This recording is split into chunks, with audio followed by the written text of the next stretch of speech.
Continuando con la temática, ya es el final del segundo grupo de temas, que son los arquetipos, ¿no?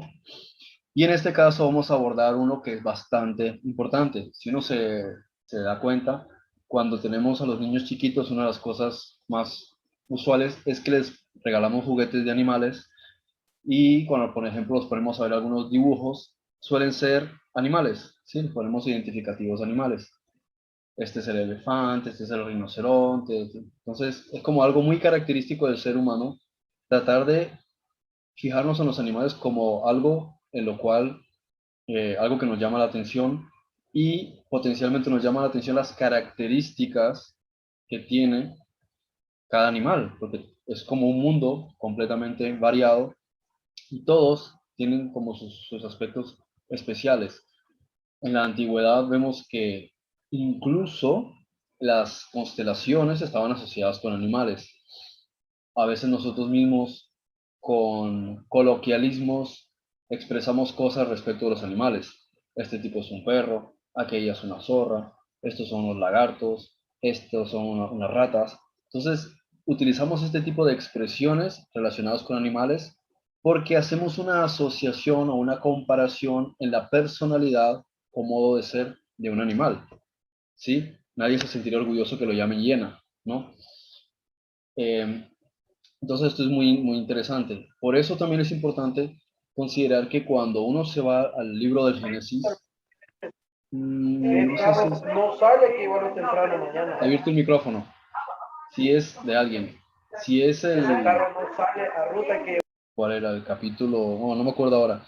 Que dicen, y se le pusieron a Adán los animales delante y él les dio nombre. Lo he dicho ya muchas veces. Él no se puso a darle nombres a los animales. Lo que se está dando a entender era que el ser humano en ese momento empezó a comprender aquello de lo que estamos hablando en estas clases. Empezó a comprender las complejidades de la mente y las características de la psique.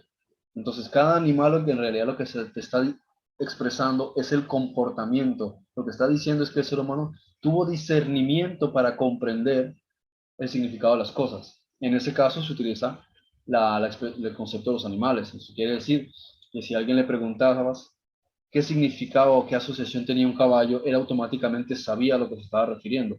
Nosotros ya por sentido común, digamos que es muy normal que hagamos una asociación, pero no nos imaginaríamos que eso ya viene desde la antigüedad y de que de hecho esta idea ya es muy antigua, ¿sí? Muy antigua. Y aquí está, voy a poner la primera diapositiva,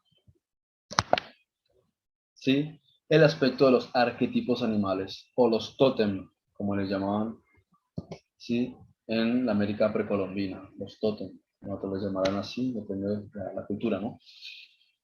Por lo regular, dentro de todo lo que es el taxón de animales o de formas de vida, no vamos a hablar ahora de plantas, lamentablemente no da tiempo en el curso para abordar el asunto de las plantas y los árboles. A lo mejor si hago otro curso y ahí abordo eso, porque eso es otra historia. Entonces, mm, voy a centrarme en simplemente las formas animales, ¿sí? Los organismos ya más complejos, porque cada uno de ellos es el identificativo de una personalidad o aspecto del comportamiento. ¿Ok? No voy a abordar los anfibios porque solamente voy a hablar de ranas y sapos. Entonces solamente pongo el dibujito este aquí porque voy a centrarme en lo que son peces, que sería para ejemplificar la fauna marina, aunque no todos son peces. Insectos, aunque no todos en realidad son insectos. Mamíferos, aunque también están los marsupiales, pero es para hacerlo más práctico, ¿no? Para facilitar, me voy a remitir a 5 grupos, ¿ok? Y simplemente haré un comentario sobre los anfibios. Como digo, hay mucho también que decir en lo que respecta a las plantas, pero esto ya es demasiado extenso y no me daría tiempo en lo que es el curso para abordar el asunto de las plantas. Pero tienen también un valor fundamental, igual que el asunto de las constelaciones, el asunto de las gemas. Pero bueno, ya veremos si hago una extensión del curso más adelante para abordar esos temas. Tenemos aquí entonces el pez, tenemos, no sé si es una chitara, un jaguar en la imagen, una hormiga, un pequeño lagarto, un alligator y una rana y un águila. Bueno, el pez nos va a dar una asociación siempre con la paz, ¿no? El leopardo lo vamos a asociar siempre con la depredación. A la hormiga nosotros siempre le vamos a dar una conexión. ¿Con qué? Con la fuerza, con la disciplina y con el sacrificio, el trabajo en equipo. Ese es el concepto de la hormiga. A veces uno usa expresiones como trabaja como una hormiga. En el caso del anfibio es interesante porque es un, o sea, es un ser que está en dos mundos. Está en el mundo acuático y está en el mundo terrestre. Pero no coincidencialmente como puede ser un ave que se lanza al agua para coger un pez, porque este no es su ambiente, ¿sí? O como puede ser una tortuga que es mitad acuática, mitad terrestre, ¿sí? Porque hay tres tipos, ¿no? Están las acuáticas, las terrestres y las híbridas, que son perdón, las mitad y mitad, por así decirlo. En el caso del anfibio, entonces, es esto, y desde el tiempo muy, muy antiguo, los primeros dioses, por lo menos en la cultura egipcia, entre otras culturas, tenía, entre otros dioses, algunos de la Eneada, o sea, de los 9 primeros, los más antiguos, que eran pareja y pareja, y después estaba Ra, mm, seres antropomorfos. Algunos era todo el cuerpo anfibio o todo el cuerpo lagarto, otro sería cabeza anfibio, cuerpo humano o antropomorfo, otro sería cabeza reptil, cuerpo antropomorfo. Antropomorfo es decir, que tiene forma humana. Antropo quiere decir en griego humano, antropos quiere decir hombre. Entonces, el anfibio, ¿sí? Identificaba, entre otras cosas, un aspecto muy profundo de los seres más antiguos que son capaces de estar entre dimensiones, ¿sí? Un ser que está entre dimensiones. En el ámbito, por ejemplo, del mar, lo podemos ver especialmente con el tiburón martillo, ¿sí? Es un concepto, un símbolo también de las conexiones entre diferentes dimensiones. Entonces, podríamos identificar el sapo y la rana con, o sea, hablando ya desde el punto de vista, utilizamos la palabra espiritual, ¿sí? Con formas pensamiento o entes. No tienen que ser malos ni tienen que ser buenos, simplemente son entes que están entre los dos mundos, seres que participan de un plano y del otro plano. Pueden ser seres superiores, pueden ser seres intermedios y demás. Y ese es el significado que identifican, sea los sapos, los muy grandes, o las ranas, como la de la imagen, la chiquitita. ¿Okay? Bueno, ahora vamos a entrar en énfasis sobre los grupos. Empiezo por el mar. Sabemos que en el mar, usualmente los organismos que viven allá son, que ponen huevos, ¿sí? Son ovíparos. Sin embargo, algunos son mamíferos, mammals, o sea, que paren y dan el pecho, ¿sí? Aunque se les escapa mucho la leche, se supone que dan el pecho. Y entre ellos están, por ejemplo, los cetáceos, como la ballena, está el delfín, está la ballena orca, etc. Entonces son un grupo muy especial. Y este grupo especial, en realidad, pueden estar mucho tiempo debajo del agua, pero ellos en realidad necesitan también tomar aire. Ahora, ¿qué diferencia tienen los mamíferos de mar con el resto de organismos que viven allá? Ellos son una especie de seres, y esto lo voy a ejemplificar, no refiriéndome, a ver, cuando yo digo esto, cuando yo estoy haciendo esta exposición, no me estoy refiriendo a que esos animales en estricto rigor hacen a lo que yo me refiero. Cuando hago esta exposición es refiriéndome al simbolismo espiritual que identifica esto, sea que el animal representa esta idea, o sea que en el comportamiento humano se utiliza esta asociación arquetípica. Entonces, cuando uno le dicen, por ejemplo, tienes un sueño en el que aparece un delfín, puede ser que el sueño sea un arquetipo colectivo, ¿sí? O sea, un concepto del inconsciente colectivo, o sea, lo que la humanidad en sí instantáneamente piensa en un delfín. Por ejemplo, te ponen una imagen de un delfín y te dicen, di lo primero que se te venga a la cabeza. Entonces, si hay un común denominador, encuentra uno que hay un común en la humanidad en donde entienden delfín o lo asocian con cierta cosa. Bien, entonces hay unos arquetipos generales y después otros personales. Por ejemplo, de niño te salvó un delfín, entonces tú tienes una idea particular sobre el delfín. O de niña veías muchos dibujos de delfines o hacías dibujos de delfines o lo que sea, entonces tienes una asociación particular. Entonces hay una idea general en el inconsciente y hay una idea particular que es propia de uno. Entonces en el sueño que uno puede tener, el significado puede ser colectivo o puede ser personal. Por eso a veces alguien te dice, oye, tú interpretas sueños, ¿qué significa tal cosa? Es que el significado lo está teniendo la propia persona. Cada persona crea su propio sueño, por así decirlo, y debe ser el intérprete de su propio sueño porque son los símbolos de su propio subconsciente. Bien, pues aquí tenemos el significado de delfín es espiritualidad. ¿Ok? El significado de ballena es criatura espiritual que está pendiente de lo que ocurre en ese plano. Porque el mar está identificando el otro mundo, ¿sí? O sea, el mundo del más allá. No tiene que ser necesariamente el mundo de los seres desencarnados o como llaman el mundo de los muertos, no. Simplemente es el mundo que no es el físico, el mundo que no es el de los cuerpos, el corpóreo o el material. ¿Ok? Entonces, la ballena está haciendo identificando ese concepto. Por eso, también ballena era la idea de un ser muy poderoso que regía el plano no físico o de los planos intermedios. Por eso ballena en hebreo se dice Leviatán. Tortuga. La tortuga, ya vamos a empezar ahora a hablar los que sí son organismos propiamente del mar. Hay tres tipos de tortuga, la que es de mar, la que puede salir y entrar del mar y la que es estrictamente de tierra. Ella que representa la longevidad, representa el análisis, porque simplemente está analizando, se protege, pero no está pendiente de atacar, simplemente es un observador del tiempo, algo similar a las características del elefante. Es un observador del tiempo. Y ella se encarga de eso. En el proceso del tiempo simplemente es la sabiduría y el tiempo del análisis. El resto de peces, como dije, representan la ausencia de conciencia y la paz. Entonces es alguien que está tranquilo, que no tiene preocupaciones y se le basta simplemente pensar en el día a día. El tiburón está relacionado con los campos vibratorios, ¿sí? El tiburón va a representar los depredadores que están en planos no físicos, como pueden ser entes, ¿sí? Formas pensamiento, o parásitos espirituales, o sea, seres que pertenecen a otra dimensión o están en el intermedio entre un plano y el otro, pero son depredadores. Y ellos reaccionan a la vibración, reaccionan a los pensamientos, reaccionan o responden a las emociones. Entonces, ellos están observando ese tipo de cosas. Mientras no haya una implicación más, o sea, trascendente, no necesariamente ellos se implican. Entonces, el tiburón viene a ser una asociación arquetípica con el demonio, ¿sí? Pero me refiero a demonio en estricto rigor, porque no todos son demonios. Entonces, él existe en su plano de realidad, pero él no participa siempre y cuando no haya vibración que le llame la atención. O sea, puedes estar al lado de un tiburón y él pasa al lado tuyo y no se percata porque como no estás vibrando, o el corazón no está saltando de forma acelerada, no estás soltando ningún tipo de hormona de miedo, en realidad no le estás llamando la atención al tiburón, tampoco hay sangre, entonces no hay sacrificio. Entonces el tiburón continúa, sigue adelante, aparte no necesariamente tiene hambre.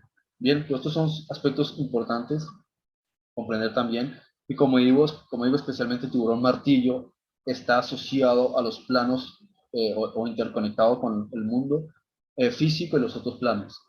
Luego puse aquí, por ejemplo, una imagen simplemente característica de un pequeño calamar, pero podría ser un pulpo, podría ser, bueno, cualquier otro. Como digo, son organismos que están entre los dos mundos, pero en este caso, ellos simplemente están a lo suyo. Cuando se trata de la personalidad, ¿sí? Se trata de la personalidad, no tenemos de ser como el delfín, disfrutar. El delfín vive para disfrutar. La ballena vive para estar tranquila, el pez para estar tranquilo. La tortuga para experimentar o aprender de lo que es el día a día sin prisas y sin preocupaciones.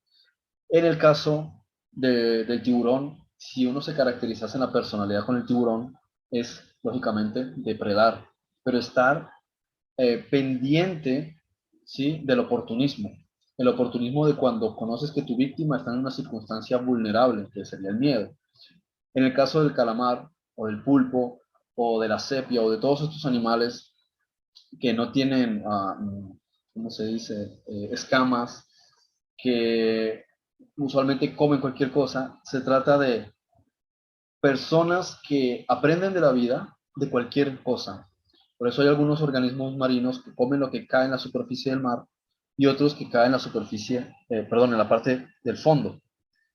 Las personas que se comportan como ese tipo de animales son las personas que crecen o se nutren a sí mismos de cualquier desecho de la vida, de cualquier experiencia. En realidad no se están tratando de perfeccionar a sí mismos con un conocimiento de crecimiento interior. Eso es lo que identifica ese tipo de animales.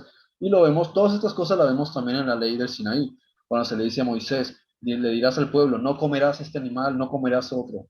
En realidad comer, del hebreo lehol, es un juego de palabras con la palabra yehol, que quiere decir poder, en el sentido de poder hacer algo. Entonces le está diciendo, no debes o no puedes o no has de ser como la sepia. Puedes o no debes o no has de ser, ¿sí? Como el conejo. Entonces lo que se le está diciendo es que tu forma de ser no sea como la de esos animales. No se refería tanto al hecho de la ingesta, de comer ese tipo de animales. ¿Bien? Eso es una ejemplificación sobre algunos animales o organismos marinos que elegí de lo que es esa fase, ¿no? Asuntos animales. Nos vamos a la tierra ahora, ¿sí? Nos gusta mucho hablar de los gatos y de los perros porque es con los que más estamos familiarizados. Usualmente uno asocia el gato, aspecto femenino, asocia el perro, aspecto masculino. Ya tenemos otros análisis más sociales, por ejemplo, en lo que es el sistema de control mental, se utiliza el símbolo gato como sexual femenino. ¿Sí? En el aspecto cultural se utiliza el perro como un hombre que es infiel o que es mala persona. ¿Sí? También utilizamos lo mismo con la palabra zorro. Por lo menos en España, si le dice a una persona zorro, es un tipo vivo, muy avispado, muy astuto. ¿Sí? Y si se le dice a una mujer en casi cualquier cultura, es despectivo como si fuese una prostituta, ¿no? Entonces, todo esto tiene un significado porque el zorro, o en este caso la zorra, hace cuevas profundas, ¿sí? Y tiene que encargarse de su madriguera. Entonces hay muchas cosas aquí detrás del significado de este tipo de animales y por qué se elige un animal o se elige otro a la hora de hacer este tipo de ejemplificaciones, ya que en el caso del zorro, él está haciendo guarida o madriguera mientras el resto de animales no hacen eso. Por lo menos uno diría, ah, sí, bueno, el zorro, que es una mezcla ahí como entre perro, lobo, cualquiera de esas cosas. Pero en realidad él no tiene ese comportamiento. Él está buscando hacer guarida. ¿Sí? Entonces él ejemplificaría, por ejemplo, perfectamente lo que era la época de los piratas.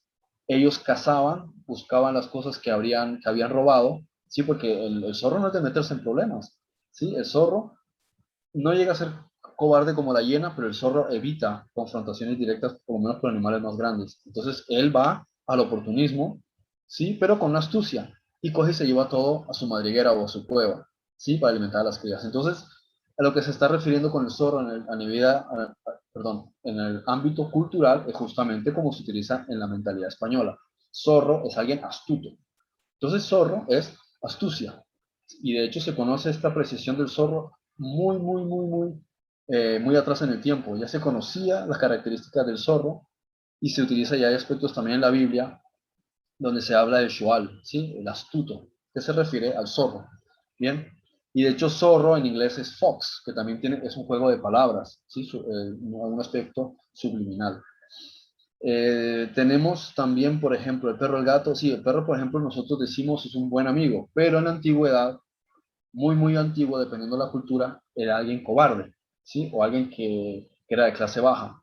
El gato, por ejemplo, era una persona que no te daba mucha fiabilidad porque mientras el perro estaba contigo, el gato solamente iba porque era el interés, pero no tenía ningún tipo de ¿cómo se dice? Compromiso personal. Sí, el gato y el perro son muy distintos en ese sentido. El gato es más independiente. Entonces se utiliza mucho en el ámbito del sigilo subliminal Illuminati para denotar una mujer que va simplemente a ser un objeto sexual, pero no tiene ningún interés de implicación emocional. ¿Sí? Y lo mismo se hace con el hombre. El hombre muy bonito y muy buen amigo y todo lo que quieras, pero no tiene mucha educación que digamos, o no es muy higiénico que digamos, ¿sí? Porque el perro se come su propio vómito. Entonces, en eso, entre otras cosas, es alguna de las características. Entonces, cuando hablamos del perro, podemos ver muchas facetas. Ahora, cuando hablamos de los tótem, ¿sí? Los arquetipos animales, hay que acordarse siempre, hay un aspecto positivo y hay un aspecto negativo. ¿Sí? Del perro y del gato tenemos también bastante estas distinciones, los aspectos positivos que tienen y los aspectos negativos que tienen. Ahora, el caso del lobo lo utilizamos muchísimo, ¿sí? Especialmente cuando hacemos comparativas con otros animales como pueden ser las ovejas, ¿sí? Entonces, el lobo sería la persona que no es astuto como el zorro, sino que es peligroso, ¿sí? El lobo es peligroso, sabemos a lo que va el lobo. El lobo va, sabe que no tiene ningún enemigo y él va a atacar y va a predar, ¿sí? Entonces, ese es el lobo.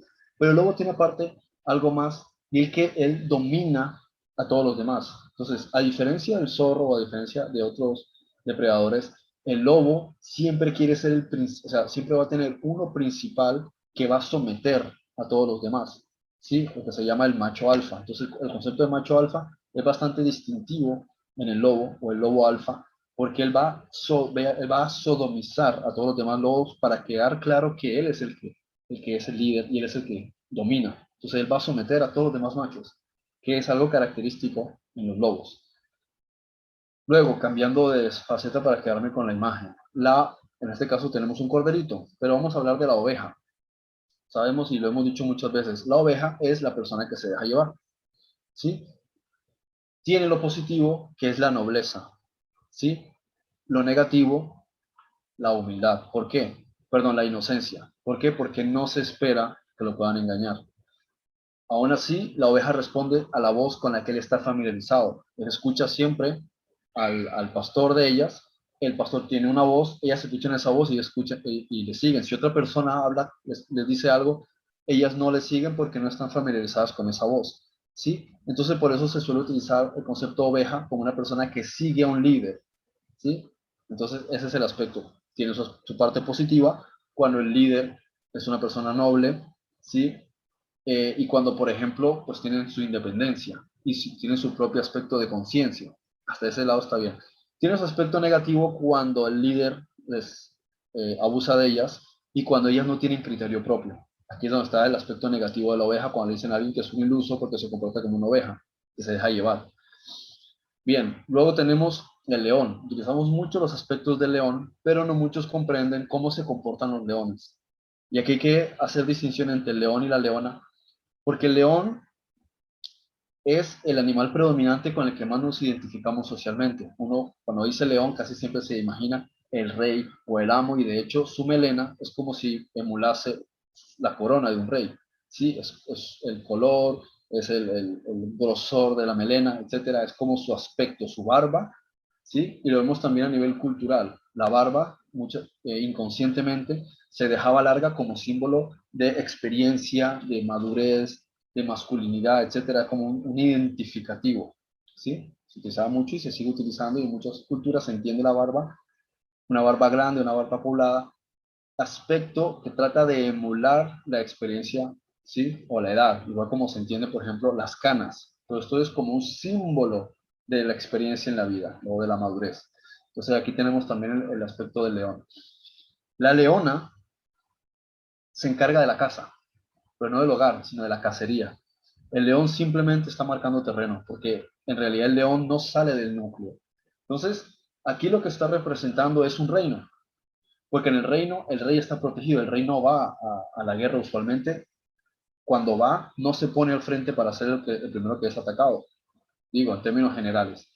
Usualmente se mantiene protegido. Hoy día lo vemos, ningún dirigente va a la guerra, manda al ejército, pero no manda. Entonces, es un símbolo de gobierno, donde la parte estructural es la de él y él se encarga de proteger a los que están dentro desde dentro. En este caso serían los cachorros, porque si llega otro león, mata a la leona y mata a los herederos, perdón, mata a los herederos para poder preñar él mismo, ¿sí? Y tener sus propios vástagos, porque él no va a cuidar leones ajenos. ¿Okay? Entonces todo esto se trata de dominio de territorio y control de territorio. Este es el aspecto del león y de la leona. Dominio y control de territorio. Es una cuestión que tiene que ver con el nacionalismo. El aspecto del toro, ¿sí? Igual que puede ser el búfalo, puede ser el buey, puede ser cualquiera de estos animales, ¿sí? Vacunos, representan el poder, ¿sí? La fuerza y por encima de todo la virilidad, ¿sí? El hecho de tener lucimiento, de controlar, de dominar la simiente.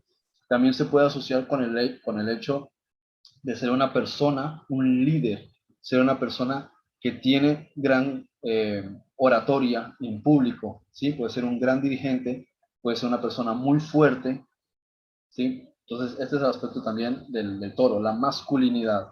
Ya en el caso de la vaca, se trata justamente de lo opuesto. La vaca representa justamente lo opuesto de lo que representa el toro, porque también tiene mucho que ver con el tamaño de los cuernos. Cualquier animal que quieran ver va a depender de la característica, el tamaño y las ramificaciones que tengan sus cuernos. Va a representar mucho la madurez, va a representar la esbeltez, su masculinidad, su fuerza y su capacidad de dominio y de ser líder. ¿Sí? Su liderazgo va a representar mucho en la fortaleza de sus cuernos, y con eso es como que va a tener embestida y se va a enfrentar a otros, a ver cuál es el que resiste y cuáles son los cuernos que resisten. Usualmente los cuernos después de un año de ciertos animales se hacen más fuertes, salen nuevos, crecen más y tienen mayor resistencia. En el caso de cuando pasan ciertos años, los cuernos tienden a romper. Entonces, todo esto es muy importante porque representa quiénes son los líderes de nuevas generaciones que están preparados para mantener el dominio de un grupo, de un clan. ¿Okay? Ahora, volviendo con el tema de la vaca nos va a representar a una persona que simplemente está para el consumo diario. Es decir, vive el día a día, come su comida, hace sus necesidades, cuida a sus crías y vuelve el día siguiente. Duerme y otra vez vuelve con la misma rutina. Entonces es una persona que está dependiendo del sistema y va a vivir del sistema. Siempre va a estar ahí, no va a pensar por sí mismo, no va a tener criterio. A la vaca le pones una cuerdita adelante, otra cuerdita y dos postes, y solo porque está la cuerdita, él, aunque la pueda tumbar, ella no tiene conciencia en que la puede tumbar. No va a pensar en que es capaz de ser libre. Ella se va a acostumbrar a estar en ese espacio, en ese lugar. Entonces, es la persona a la que la van a mantener. Por ejemplo, el sistema te mantiene alimentado, te da pan y circo, y tú estás ahí, tú no opinas, no piensas, no tienes criterio propio, entonces eres una vaca. ¿Ok? Y el concepto es come, come, come, ¿sí? Y mantente ahí calladito. La ardilla, por ejemplo, tiene también una característica, tiene su aspecto positivo, que es la ligereza y la rapidez en pensamiento y actitud, pero también tiene su aspecto negativo, ¿sí? Que es el hecho de que la ardilla, por ejemplo, come o sea, las cosas que está comiendo, las cosas que está estudiando, las cosas que está analizando, no las procesa del todo con rapidez o con agilidad, y va de un sitio para el otro, ¿sí? Muy alocado, ¿ok? Después está también el concepto del caballo, que bueno, aquí puse un percherón, ¿sí? Hay muchos tipos de caballo, y ahí pueden estar, o sea, de equinos. Podría hablar de las cebras, podríamos hablar del burro, podríamos hablar de los ponis, bueno, podríamos hablar de tantas cosas, pero en el aspecto general, el aspecto que nos tiene que importar a nosotros, es que el caballo es briosidad, ¿sí? A ver, sí, es brioso, es fuerte, es resistente. El caballo también es símbolo de imperio, de poderío. Igual antes, por ejemplo, puse también, no sé si la vi por aquí, sí, el águila, sí, es el símbolo del águila que se me pasó, porque el águila también es símbolo de realeza y de poder. O van a ver que el águila aparece en el emblema de Alemania, en el emblema de los Estados Unidos, en el emblema del Imperio Romano. O sea, todos estos gobiernos, si ustedes se dan cuenta, los grandes imperios, los grandes gobiernos que existieron y que existen hoy día, muchos de ellos utilizan el símbolo del águila, porque tiene, entre otras cosas, el significado del control de todas las cosas observándolas desde arriba. Por ejemplo, sea satélites, sea transbordadores, sea aviones, sea drones, sea lo que sea, tú tienes un ojo que está observando todas las cosas y mirándolas desde arriba las tienes bajo control, ¿sí? Y es el poderío que tiene ese ave. Nadie depreda a un águila o a un halcón, porque ellos están por encima de las capas de vuelo de las que pueden estar las otras aves. Bien, vuelvo aquí entonces con el caballo. Entonces el caballo tiene fuerza, resistencia, poderío, elegancia. También depende de qué tipo de caballo, ¿no? Pero digamos que el caballo en sí también es símbolo de elegancia y de fuerza. Por eso uno dice, este vehículo tiene tantos caballos de fuerza. ¿Sí? Bueno, a ver, vamos por aquí.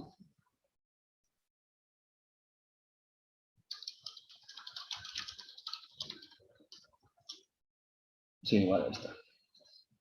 Tenemos ahora otros animales, también mamíferos, característicos. Bien, tenemos, a ver,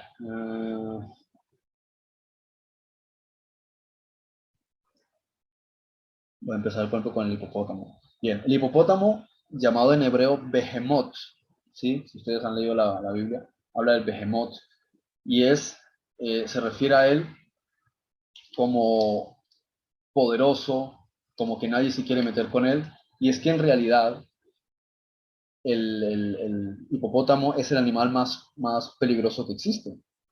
Muchas personas no lo saben. El hipopótamo es el animal más salvaje en el sentido de que tiene un comportamiento, o sea, tiene una forma de ser, un comportamiento y una fuerza que cualquiera que se meta con el hipopótamo termina destripado. Entonces, se le suele decir, o se entiende en la zoología, que el hipopótamo es el animal más peligroso que hay. Solo con su mandíbula es capaz de destrozar a cualquier depredador que se quiera meter con él. Y tiene un muy mal genio. Por eso en la Biblia se habla del behemoth, ¿sí? Y se asocia también y se habla de dos reinos, el leviatán o la ballena y el behemoth o el hipopótamo. Dos seres que, digamos, andan en el mar, pero uno es acuático y el otro simplemente le encanta estar en el agua. Pero le gusta estar ahí metido entre el mundo acuático y el mundo, pues no acuático, sino pues, sale, vuelve a entrar, ¿sí? Se caracterizan por una corteza fuerte, por ser resistentes. Bien, esto aquí se va a desconectar, pero yo lo vuelvo a conectar para que terminemos, porque tardamos un poquito en empezar y tiene un poquito de fallos aquí. A ver, ¿cuántos minutos quedan? 6. Okay. Ahora vuelvo a conectar antes de que quede un minuto. Entonces, el hipopótamo es símbolo de eso, de muy mal genio y de peligrosidad. ¿Okay? Luego está el elefante. El elefante tiene muchas características de lo más interesantes. Hay elefantes que tienen cuerno, hay elefantes que no tienen. Por eso están los de África y los de India. Y antiguamente tenían pelaje, ya no la necesitan, resisten bastante el calor. ¿Por qué tienen las orejas tan grandes? Las orejas grandes están asociadas con el símbolo de la intuición. Así que a partir de ahora, si alguien les dice que tiene orejas grandes, díganle sí porque tengo mucha intuición. La oreja es un símbolo del equilibrio, el equilibrio mental. El elefante tiene equilibrio mental y simboliza realmente la, ¿cómo se podría decir? Cuando él es el hermano mayor o cuando él es el grande, como ocurre con los perros grandes, no tiene que presumir ni tiene que defenderse, no está en la cola de la cadena. Él simplemente pone su lugar, es como el hermano mayor, ¿sí? Literalmente. Es como el símbolo espiritual que anda en tierra vigilando de aquí para acá. Es como haría la ballena en el océano, aquí está haciendo el elefante. Él es el elegante. Se suele decir que el león es el rey de la sabana, pero en realidad suele ser, se suele aceptar más que el elefante es el que lo hace. Lo que pasa es que no tiene las características psicológicas de lo que representa el arquetipo del león, que es el del reinado. El elefante no utiliza ese simbolismo. Él es más de la mentalidad ancestral, de la mentalidad del cuidado de la manada como si fuesen todos uno. El elefante representa la espiritualidad en el mundo animal. ¿Sí? Ahí está el zorro otra vez. Aquí, ahora me acordé, con la ardilla, ¿sí? Que tiene también un aspecto negativo, que es, por ejemplo, el significado de impureza o iniquidad, o sea, el hablar. Por ejemplo, usted cómo está la ardilla comiendo súper rápido, ¿sí? Las cosas, y es como símbolo del chisme, ¿sí? La ardilla es símbolo del chisme. A ver si lo puse aquí, ¿sí? El chismoso o el criticón. Ese es el símbolo también negativo que tiene la ardilla. Dije también el zorro, en eso de la astucia. Luego está, por ejemplo, la hiena. La hiena tiene también unas características que aunque nosotros estamos acostumbrados a verla, para los pueblos del África y de Medio Oriente, que son los que están familiarizados con la hiena, aunque ahora en el Medio Oriente pues no se hable mucho de ver hienas, pero sí, sí las hay. De hecho, a veces los soldados israelíes en la noche se han encontrado con hienas. Entonces, la hiena tiene algo y es que la hiena no identifica su sexualidad, ¿sí? Y eso lo que se está refiriendo es a la degradación sexual, a la, ¿cómo se dice? No tanto la fornicación, la perversión sexual, la degradación sexual, la falta de principios sexuales, ¿ok? Vale, lo de arriba a la derecha son cerdos. El cerdo es la ingratitud, ¿sí? Es el desprecio. Es el ser que se queja cuando tiene hambre, pero cuando ya tiene la comida se queda calladito y otra vez que tiene ganas de comer se vuelve a quejar. Entonces es una persona que lo vemos también en la sociedad. Personas que son ingratas, que solamente piden y piden del mundo, o piden y piden de algo, o piden al gobierno, lo piden en algún sentido. Mientras les dan están bien y otra vez vuelven a molestar porque en realidad no están produciendo nada, no están siendo de beneficio y ellos mismos ni siquiera se cuidan a sí mismos ni se valoran a sí mismos. Entonces solamente son unos parásitos terrestres, de parásitos de cuatro patas, que están ahí solamente para molestar. Por eso Jesús dice, no deis las perlas a los cerdos. O sea, no pierdan el tiempo con personas que no valoran, que solo están ahí para quejarse. Bien, la hiena, como digo, es la inmoralidad en términos generales, especialmente sexual, y que son traicioneros. La hiena solo va a atacar a un animal que vea que es más bajito que él o que está en inferioridad de circunstancias, o sea, en condiciones inferiores. El mono, aunque nosotros podamos tener socialmente diferentes ideas del mono, para la cultura hebrea era el símbolo de la risa, ¿sí? Era la burla, era algo que alguien que no se toma en serio nada. El mundo anda saltando de aquí para allá, una rama a la otra, como si la vida no tuviese ningún valor ni ninguna importancia. No se toma nada en serio, ¿sí? Entonces ese era el mono, el que anda por ahí haciendo el tonto. Y de hecho, en España, por ejemplo, también se suele utilizar esa expresión, ¿sí? Hacer el tonto, hacer el mono. El mapache. El mapache es un rapiñero, pero digamos que en el sentido de un ladronzuelo. Él se mete donde haga falta y anda por ahí robando. Entonces, si se fijan, hasta tiene un antifaz como el ladrón. El mapache es un ladrón, es símbolo del ratero. La cabra es una persona o identifica a una persona que no es que sea mala en sí, ¿sí? Sino que es un rebelde. ¿Sí? La cabra es el símbolo de la rebeldía. La persona que quiere ir por la izquierda, aunque se le ha dicho que es por la derecha. Que sabe que hay un camino por la izquierda, pero él quiere ir trepado por el techo y quiere ir trepado por aquí y por allá. Bueno, estaba hablando entonces de la cabra, que es símbolo de rebeldía, cerdo, de las personas que no valoran, no están para quejarse, el mapache, que es un ladronzuelo, la hiena, que es perversión sexual, no identificas, esos son los ideologías de género, ahí está la hiena. El hipopótamo, alguien peligroso de quien más vale no fiarse. El elefante, la espiritualidad y la protección de los que son suyos. El mono, la tomadera de pelo, que no se toma las cosas en serio, vive la vida como un adolescente rebelde.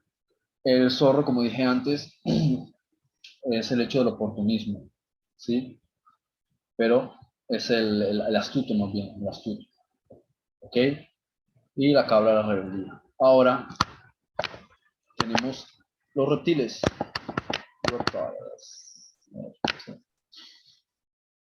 Los reptiles, tenemos por ejemplo el cocodrilo, el señor sin lengua, capaz solo para tragar porque no tiene lengua. No tiene que hablar, ¿sí? El cocodrilo tiene la característica de la dureza de su caparazón.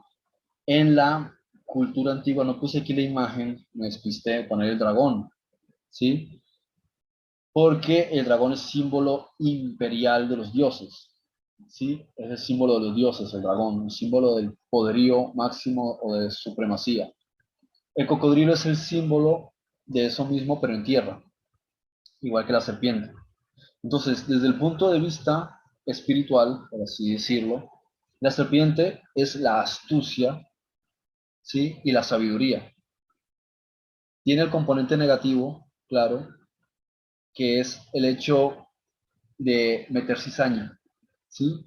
Meter cizaña con la convicción, la certeza de que en algún momento eso va a dar su fruto.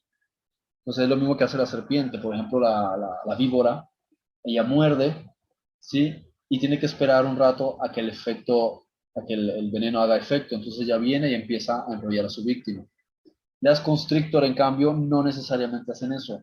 La constrictor simplemente va a encontrar algún cuerpo grande y él va a empezar a darle vueltas, pero ella no es de atacar. Entonces el punto en general es que ellos van actuando de forma sigilosa, solo que representa su movimiento. Es como un gran órgano, como un gran músculo, ¿sí? Y todo está en su cabeza, porque el resto del cuerpo, tú le puedes cortar la cabeza y ella vuelve y le crece el cuerpo, ¿sí? Entonces todo va a girar en torno a la cabeza, el liderazgo y la toma de decisiones, su inteligencia. Entonces esto es de lo que se trata. De la sabiduría y de la astucia es de donde se desprende todo lo demás que lo va llevando. No necesita patas, no necesita sostenerse ni mantenerse, solo va, se vale o se basta con su propia inteligencia y astucia. En el caso, como decía, el cocodrilo, es también la protección y también la astucia. ¿Por qué? Porque el cocodrilo se hace el pendejo, se queda debajo del agua, se queda quieto, parece como si fuese un pedazo de piedra que no se mueve y cuando menos crees te pega el zarpazo, te pega la bocada. Entonces, esto también es un significado porque en lengua antigua también se conocía, depende de la cultura y la época, como el tanín, o sea, dragón o cocodrilo. ¿Sí? Tanín en el hebreo, en cierta analogía lingüística, también se utiliza el concepto de dragón como dragón de agua, el cocodrilo. ¿Sí? Entonces están los dragones reales, como se les podía llamar, o de la realeza, dragones voladores. Está el dragón al que le quitaron las patas. ¿Por qué? Por la sublevación. Entonces, ese es el símbolo de la serpiente. Entonces, la serpiente es un dragón que perdió toda dignidad y que perdió su puesto. Y ahora tiene que mantenerse arrastrado. Es la humillación que ha recibido. Entonces, esta es la diferencia entre el dragón y la serpiente. El dragón mantiene su estatus, la serpiente perdió su estatus. El cocodrilo se mantiene en el agua, ¿sí? Haciendo algo muy similar, una analogía muy similar de esto, y todos ellos tienen en común la sangre fría, es decir, no tienen que pensar demasiado las cosas, no tienen escrúpulos a la hora de hacer lo que hacen, ¿sí? No tienen principios, no tienen espiritualidad, no tienen conciencia, no tienen moral, no tienen valores. Esos son los reptiles. El camarón, pues como sabemos, el camarón es característico porque se sabe adaptar a cualquier circunstancia y se metamorfosea, ¿sí? Él es el astuto que sabe cambiar de forma. Entonces, esa es la persona que puede ser un buen empresario o persona de negocios porque va a lo suyo, no pone el corazón en nada de lo que hace, no se deja llevar por las emociones, simplemente se adapta en cualquier circunstancia con la persona que le toque o para ganar cualquier tipo de cliente. Es una persona camaleón se adapta en cualquier circunstancia, ¿no? Los dinosaurios son la misma vaina, pero mucho más grandes. El dinosaurio es el reptil, por excelencia gigantesco y hay muchísimos de ellos, pero podemos coger todas las categorías de ellos y son básicamente las mismas cosas. Son dragones de diferentes características o diferentes aspectos, ¿sí? Todos ellos actuando sin tener un razonamiento como podríamos tenerlo los seres humanos o como podría tener un mamífero, una forma de ver la vida, de pensar, de analizar por qué estoy aquí, o analizar su entorno. Ellos simplemente están ahí pendientes de atacar y tragarse lo que pase por delante de ellos sin darle demasiadas vueltas a las cosas. No ponen el corazón y el pecho en nada lo que hacen. De hecho, son traicioneros. Hay serpientes, personas que han criado serpientes y las serpientes lentamente tienen la oportunidad de comerse a las personas que los han criado porque ellos no tienen principios ni moral. ¿Sí? Pero la Biblia habla de los reptiles y si creó los reptiles, los reptantes, es ese tipo de personas. Luego tenemos las aves. ¿Sí? Utilizamos, por ejemplo, la expresión de gallina para hablar de alguien cobarde, ¿sí? A pesar de que puede proveer también el alimento. En el caso masculino, el gallo es alguien que se hace el fuerte, pero sabe que no tiene oportunidades de nada. El halcón es similar al concepto del águila, ¿sí? Muy, muy similar al concepto del águila. Solo que el águila es la realeza. El halcón simplemente es el cazador por excelencia, ¿sí? Es con quien realmente tienes que tener mucho cuidado. Por eso dice la Biblia, no comerás de estos animales, o sea, no seas como ellos. Porque ellos están viendo el oportunismo desde lo más alto y podrían ser grandes observadores, porque halcón es el símbolo de Horus, es el símbolo de Ra. Quiere decir, ellos observan las cosas desde el cielo, son el ojo del cielo, ¿sí? El ojo del cielo, este símbolo es muy importante que también se conozca, el ojo del cielo. Entonces, el ojo del cielo es el que lo está observando todo. Pero el aspecto positivo es ese. El aspecto negativo es que el halcón cae en picado a 100, 200, hasta casi 300 kilómetros por hora y se le tira cualquier presa. Entonces, está aprovechando de su posición o aprovechando de las circunstancias para atacar a aquellos que están en circunstancias inferiores. Porque hay muchas aves que también están cazando, pero no llegan a la altura a la que llega el halcón o el águila, que son los que se aprovechan de ellos. En ese caso, el halcón tira a atacar otras aves que están volando y no se imaginan que esté el halcón tan arriba, por encima de ellos, y que pueda caer a gran velocidad. Luego está el fénix, que es símbolo de volver nuevamente de las cenizas. Entonces, el fénix pone un huevo, ese huevo va a producir otro fénix, ¿sí? Pero ese huevo, ¿cómo lo produce? Ese huevo se produce de las cenizas del fénix. Él llega un momento de su vida cuando él ya ha experimentado o ya ha vivido lo que ha necesitado vivir, entonces se consume a sí mismo y se vuelve ceniza. Esto es símbolo de la resurrección, es símbolo de la reencarnación, pero siempre llevando a la trascendencia. Si algún día hablamos de las plantas y de los árboles, la analogía es la palmera, ¿sí? Pero se entiende más con el águila, perdón, con el fénix o el venú, que con la palmera, ¿sí? La palmera para quien entiende, pero estamos familiarizados con el concepto del fénix. La persona que es un fénix es la persona que sabe crecer de sus propias vicisitudes, de las circunstancias adversas y, o sea, a grosso modo, lógico, habla de la reencarnación, habla de la resurrección, pero en corto término, en la personalidad de alguien, ser como un fénix es saber eh, resurgir de las circunstancias adversas que pudieron haber acabado con él, ¿sí? El búho es quien tiene los ojos en la noche. Igual que la lechuza, son aves que tienen una mala fama porque se dice que son los que están vigilando en la noche. Tienen este aspecto positivo, que es el que observa y protege, o bueno, más bien diríamos que es el que está vigilando todo, porque el búho además puede mover la cabeza de una forma espectacular. Entonces tienen sus ojos puestos observando todo lo que está pasando durante la noche. La mayoría no pueden ver lo que está pasando o están dormidos. Ellos, sin embargo, su vida es en la noche y ahí donde están observándolo todo y ven lo que otros no ven. Pero el aspecto negativo del búho es que, igual que la lechuza, ellos están identificando los seres de la oscuridad, ¿sí? Los seres que andan en las tinieblas. Ese es el aspecto del búho y de la lechuza.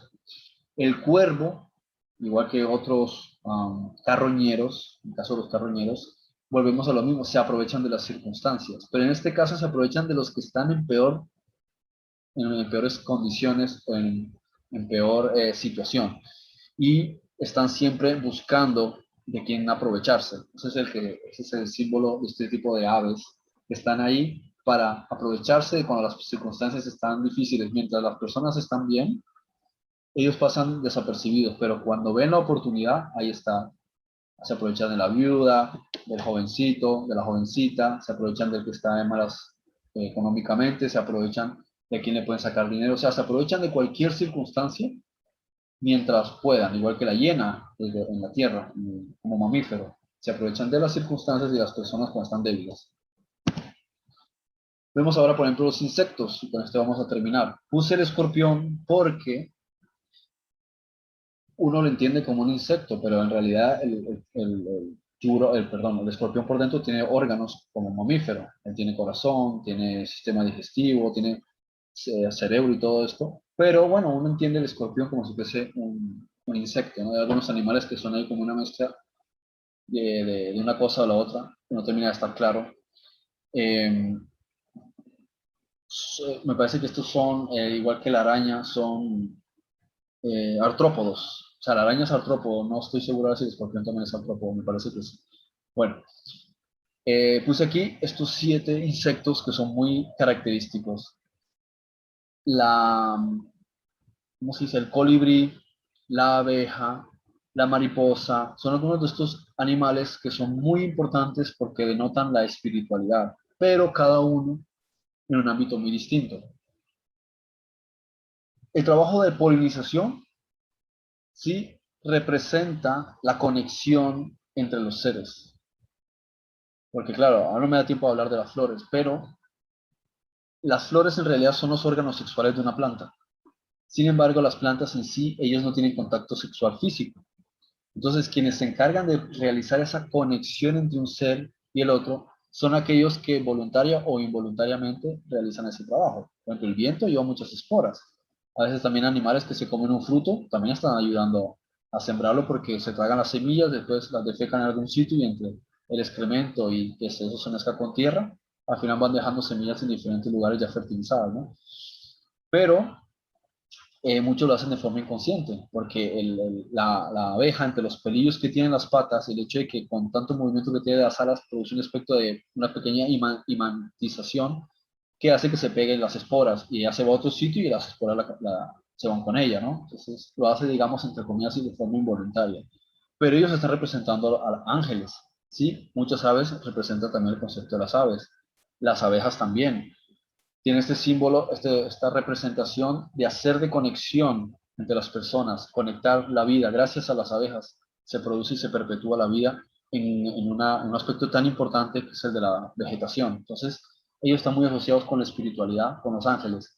Y como reza el dicho, no blasfeme contra el Espíritu Santo, bueno, la abeja tiene cómo defenderse en caso de que sea necesario, ¿no? A diferencia del, ¿cómo se dice? Del abejorro grande, o sea, o de la avispa, que ellos pueden pinchar, pero no se les desprende la columna, o sea, no se les desprende la estructura.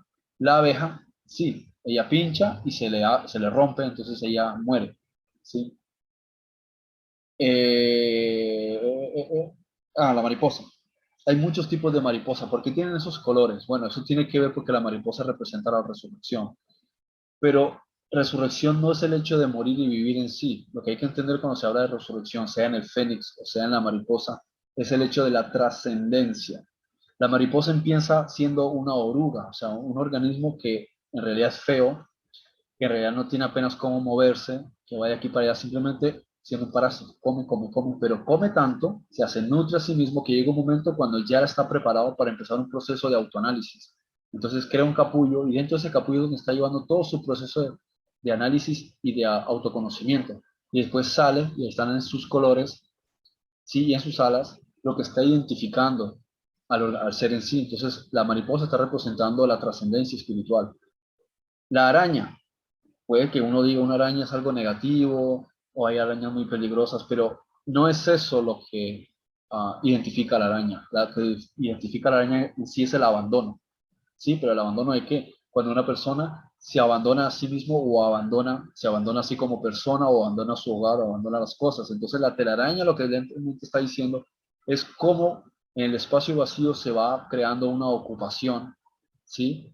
Y uno dice, la telaraña está justamente identificando lo opuesto a lo que tendría que ser la ocupación de un espacio. Tendrías que ocuparlo de pensamientos, conocimiento, información, de muchas cosas, pero al no haber vacío, se va a llenar de otra cosa. ¿Sí? Entonces se produce una telaraña dentro de los pensamientos de la persona que solamente empeora y le crea una maraña de ideas negativas e ideas absurdas. Entonces todo esto es el símbolo de la araña. La mosca también tiene algo que ver mucho con el abandono, pero especialmente la falta de higiene. También tenemos ahí la cucaracha. La mosca, chistosamente, es el animal que más se la pasa limpiándose. Está todo el día limpiándose, limpiándose, limpiándose, limpiándose. Y aún así, fíjense todos los ojos que tiene para observar todas las cosas. ¿Por qué? Porque está asociada con las formas pensamiento que están en planos de realidad. De ahí viene lo de Baal Zeruf, o amo de las moscas. Van por ahí molestando, son un incordio, ¿sí? Como si fuesen un montón de pequeños espías o drones biológicos que se meten en cualquier sitio y andan molestando y observando y metiéndose donde no tienen que meterse, ¿sí? Y se hacen cada vez más molestos y pesados cuando hace mucho calor. Entonces, ese es el aspecto de la mosca, como si identificase a los espíritus de oscuridad, ¿sí? Que andan por ahí molesteando, por eso dice revoloteando, dando vueltas, husmeando. Y en realidad son molestos. No tienen, o sea, no pinchan, no, en realidad la mosca no está haciéndole a uno nada, pero está haciendo todo porque es molesta, ¿sí? Entonces es la molestia que también causan a veces los pensamientos negativos en la mente cuando uno no trabaja y no los purifica, no los corrige. La cucaracha, por ejemplo, ¿de qué se encarga? De la limpieza. Porque es curioso, pero en realidad la cucaracha, el trabajo que ella tiene es el trabajo que hacen muchos organismos parasitarios, que hacen que hacen las ostras en el mar, limpian, que hacen los camarones en el mar, limpian. Todos ellos, cada uno está teniendo una función y un trabajo. Cuando hay basura, cuando hay putrefacción, si no hubiese unos trabajadores de la limpieza, eso seguiría descomponiendo y produciendo más olor y más cosas. Entonces, realmente, en cada ambiente que se crea, hay un organismo o una serie de organismos que se encargan de mantener un equilibrio en esa sección. Y eso es lo que hace la cucaracha en realidad. La cucaracha en el caso de tierra, pero en el caso del mar es el camarón, el langostino y todos ellos, como son las ostras también. Se ponen a limpiar, limpiar, entonces están haciendo de filtro y de limpieza en realidad. Ellos no son limpios, pero se encargan de la limpieza. Por eso la ley de Moisés decía no comas de esto ni comas de esto, porque es casi como si uno se comiese una aspiradora después de haber limpiado toda la casa, se lleva toda la porquería para dentro del organismo. Entonces son organismos que representan la suciedad, aunque ellos están haciendo su propio trabajo. Por eso en el ámbito espiritual, una cucaracha es una persona que no es limpia, no es pura, pero él juega su rol dentro del mundo porque hace su parte. Por último, la libélula es un símbolo también de espiritualidad, ¿sí? Es un símbolo similar a la mariposa, pero no dentro del mismo rol, porque en el caso de ella, ella sale del agua. Ella se encarga es de comerse a los zancudos. Se mantiene también un equilibrio, manteniendo un balance.